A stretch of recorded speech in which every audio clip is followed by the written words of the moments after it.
sama-sama tayong magiging sarakli.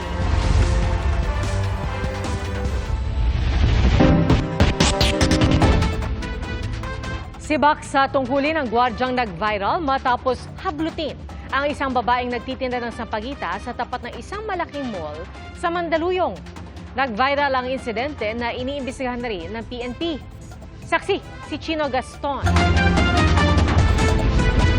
Nakaupo lang sa hagdan ng isang mall ang babaeng yan na nakasuot ng uniformeng pang-estudyante. Bit-bit niya ang mga sampagita habang katabi ang kahon na may nakasulat na namamasko po. Kinakausap siya ng gwardya na itinuro ang isang lalaki na nagbebenta rin ng sampagita sa di kalayuan. Pero ang pananaboy umabot sa paghablot at pagsira ng gwardya sa mga bulaklak. Umakma rin siyang tila sisipay ng babae na inihampas ang natirang sampagita na hawak niya. Ang bidyong ito kuha sa harap ng SM Mega Mall sa Mandaluyong. Wala na mga sampagita vendor nang pumunta kami roon kanina.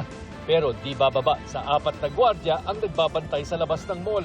Ang PNP Civil Security Group na nangangasiwa sa mga security agency may sariling investigasyon. Meron po tayong possible na violation ng Private Security Professionals Creed, violation ng Code of Ethical Standard.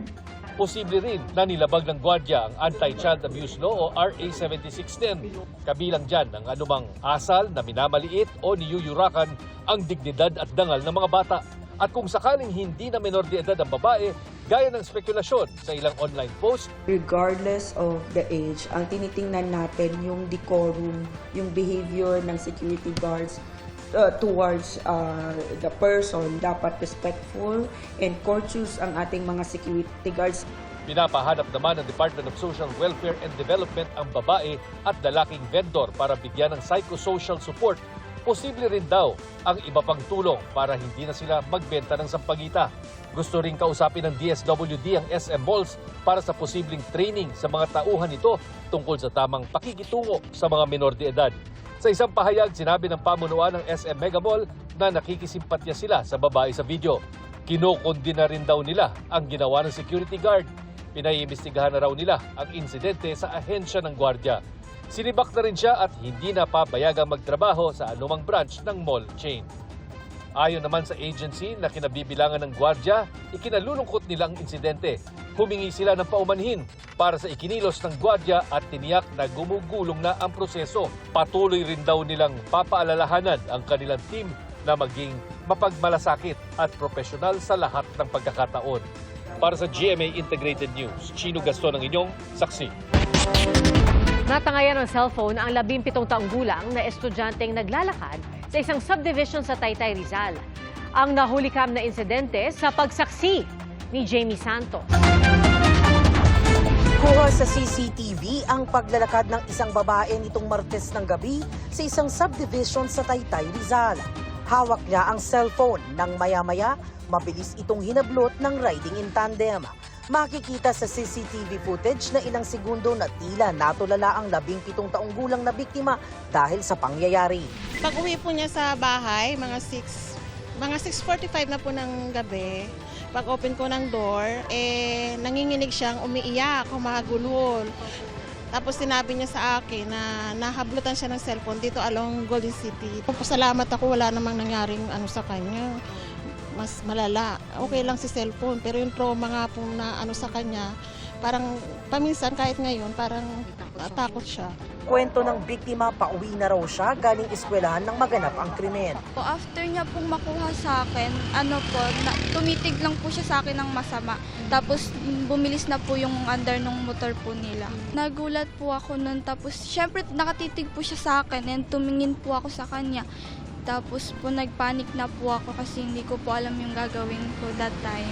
Matapos ang krimen, humingi ng tulong ang mag-ina sa Homeowners Association para makatulong matukoy ang mga salarin. Dito sa subdivision namin, may mga neighboring subdivision wherein nakikidaan lang sila. So hindi siya taga Golden City per se. from our other neighboring subdivision siya. Konting ingat na iwasan yung paggamit ng mga cellphone, lalo na sa paglalakad. Pero we make sure na ma-upgrade o ma-level up yung CCTV para mas matulungan pa or ma-solve pa yung victim pagdating sa mga ganyan. Nai-report na ng nanay ng biktima sa barangay ang insidente. Ako po ay nananawagan kung sakasakali man po na may nakakilala, pero alam ko naman po nasa tabi-tabi lang po sila. Kung sakasakali naman po sana, kung kayo naman po may takot din para sa mga anak nyo, sana mag-report na lang po kayo para mabigyan din po ng aksyon, ng matigil na po. Para sa GMA Integrated News, Jamie Santos ang inyong saksi. May mga hakbang na gagawin ng Department of Migrant Workers laban sa kung sino ang nagkamali sa pag-uwi ng bangkay na isang OFW na namatay sa Kuwait.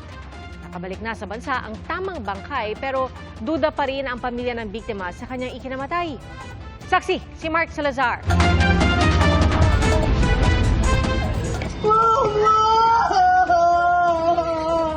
Abot-abot ang iyak ng pamilya ng namatay na OFW na si Jenny Alvarado nang dumating ang kabaong na may pangalan niya noong Biyernes. Pero nang buksan ito sa punerarya, hindi pala kay Alvarado ang labi, kundi sa Nepali na katrabaho niya sa Kuwait. Kanina muling nag-abang ang kanyang pamilya. Nag-aalanganin po kami masyado kung siya po ba yung darating ngayon, baka kasama niya na naman po ulit. Labi na nga ni Jenny Alvarado ang dumating. Mula na iya, dinala sa isang accredited funeral sa Cavite ang labi ni Jenny para i-autopsy. Saka ito ibuburol sa Rodriguez, Rizal. Inaalam pa ng Department of Migrant Workers o DMW kung sino ang nagkamali sa nagkapalit na bangkay. We were moving ahead with the filing of claims against whoever, hindi ko muna papangalanan pa kung sino, but whoever the mistake or the error. But as it stands, dito sa Philippine side, I take full responsibility as the Secretary of Department of Migrant Workers. Kaya ako'y humingi ng paumanhin. Sa gitna nito, may mga tanong pa ang mga anak ni Alvarado. Inimbestigahan ba raw talaga ang pagkamatay ng kanilang ina sa Kuwait? Kasi po kung nag-imbestiga po talaga sila ng maayos, bakit yung Nepali po yung dumating sa amin? Parang minadali po nila yung investigasyon na sobrang bilis po ng pagdating. January 2 namatay, January 10 dumating po agad. Yun po yung akin. Sa lagay kasi ng labi ng Nepali na nakita nila, hirap daw silang paniwala ang suffocation ng ikinamatay nito. Yung kuko niya po kasi is natutuklap. Tapos po, yung kamay niya po may uling. Sabi suffocation, tapos natulog lang sila na nalanghap yung usok. Pero bakit may uling yung kamay? Tapos may pasa-pasa po yung Nepali. Tapos po yung leeg niya po may pasa. Yung bibig niya po may pasa. Tapos sabi ko, yan, suffocation ba yung kinamatay niyan? Sabi ng DMW na sa Kuwaiti Authority pa raw ang bola bago makagawa ng hakbang ang Pilipinas. We are awaiting the results of the police report, police investigation, as well as the autopsy results. And from there, we will move to the possibility of filing also a legal claim with respect to Jenny's death. Para sa GMA Integrated News, ako si Mark Salazar, ang inyong saksi. Iginiit na mga tauhan ng tinaguri ang monster ship ng China na banta raw sa kanilang ligtas na paglalayag ang nakabantay sa kanilang barko ng Philippine Coast Guard. Inihag ng Pilipinas ang matinding pagkabahala sa iligal na pananatili ng CCG sa ating Exclusive Economic Zone o EEZ sa pulong kasama ang mga opisyal ng China. Saksi, si Ivan Mayrina. Coast Guard Vessel 5901. This is Philippine Coast Guard Vessel BRP Gabriela Seaman.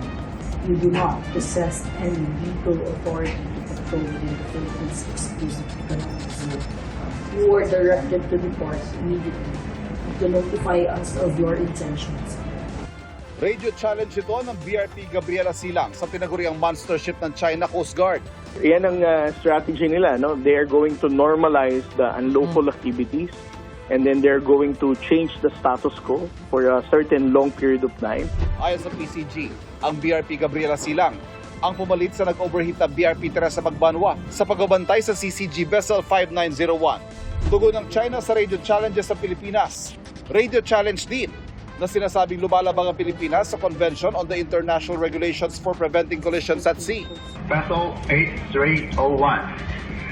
This is China Coast Guard, vessel 5901. Your vessel is threatening my state of navigation. Please comply with international regulations for preventing collisions at sea. Take actions to avoid collision. Over. Pero sabi ng PCG, ang mas malaking issue dito ay ang illegal na pananatili ng barko ng China sa ating exclusive economic zone. Ang malapitan daw na pagmamaniobra ng barko ng PCG kailangan para mapigilan ang monster ship sa paglapit sa coastline ng Zambales. Kahit nasa kalahati lang ng laki ng monster ship, tagumpay naman daw ang BRP Gabriela Silang na mapanatili ang barko ng China sa layong 60 to 70 nautical miles mula sa coastline ng Pilipinas. That falls within our own exclusive economic zone. And in accordance with the Philippine Maritime Zones Act, United Nations Convention of the Law of the Sea, and the 2016 Tribunal Award. Ang pananatili ng monster ship sa ating EEZ mula noong unang linggo ng taon, isa sa mga binigyan diin ng Pilipinas sa bilateral consultation mechanism sa Xiamen, China. Ayon sa DFA, malinaw at walang pagbabago sa posisyon ng Pilipinas. Tuloy din ang pagpapatupad ng dati na napagkasunduan ng dalawang bansa kaugnay sa RORE mission para sa BRP Sierra Madre sa Ayungin Shoal. Pinirmahan ito noong Hulyo para maiwasang maulit ang marahas na enkwentro ng China Coast Guard at mga sundalong Pinoy noong nakaraang taon. Ayon sa Chinese Foreign Ministry, naghain sila ng protesta sa Pilipinas dahil sa panghihimasok at pang-udyok umano nito. Sang-ayon din daw sila na ituloy ang dialogo at konsultasyon. Nauna na naghain ng diplomatic protest ang Pilipinas kaugnay sa monster ship ng China. Para sa GMA Integrated News, Ivan Mayrina ang inyong saksi. Arestado isang rider matapos niyang tangkaing tumakas sa Comelec checkpoint sa Tondo, Maynila. Hinabol siya ng mga pulis at doon na nila nakita ang baril na nakasukbit sa kanyang bewang. Hanggang sa ma-corner na siya sa Bambang Street.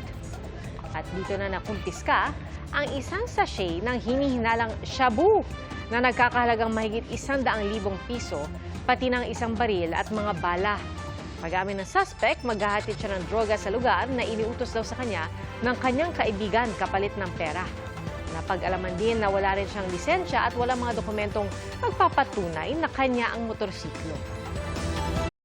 Mga kapuso, maging una sa saksi. Mag-subscribe sa GMA Integrated News sa YouTube para sa iba't ibang balita.